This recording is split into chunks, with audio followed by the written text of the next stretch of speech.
cooking.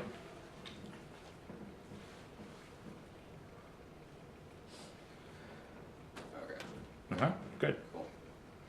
Hey everybody, I'm Eric Lavolvo, and I'm going to be reading number 7, Tsar Bomba, from Crack.com's 7 Nuclear Weapons Screw-Ups You Won't Believe We Survived.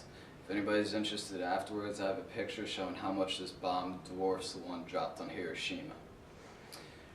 During the Cold War, American and Soviet military leaders temporarily forgot why it was a bad idea to nuclear bomb yourself. The nuclear weapon tests conducted on home soil were officially for research purposes.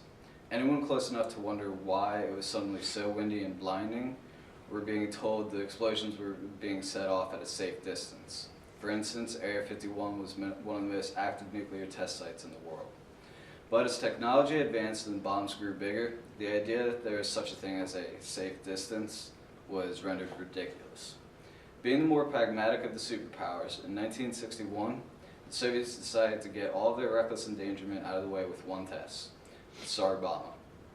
Rather than trying to keep pace with America's increasingly precise guided missile delivery systems, Russia's solution was to build and test a bomb that was so big that aim literally didn't matter.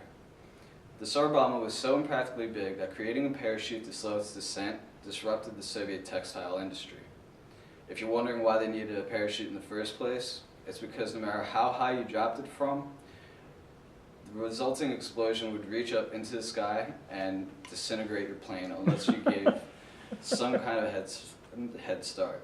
In fact, the bomb was originally supposed to be twice as big as it ended up being. The scaled-down version of the bomb was still big enough to cause a fireball that was seen from 600 miles away, meaning if it was dropped over Manhattan, you'd be able to watch New York City burn from Virginia.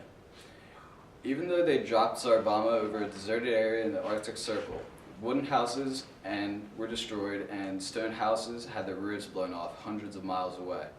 The shockwave was so extreme that even with the parachute giving them a 20-mile head start, the plane that had dropped it was knocked into a free fall for half a mile before catching itself. Tsar Bomba turned heads worldwide. The insane cost of producing it and everyone's terrified expressions combined to make it the biggest bomb anyone has ever dropped. Thank you. Nice work.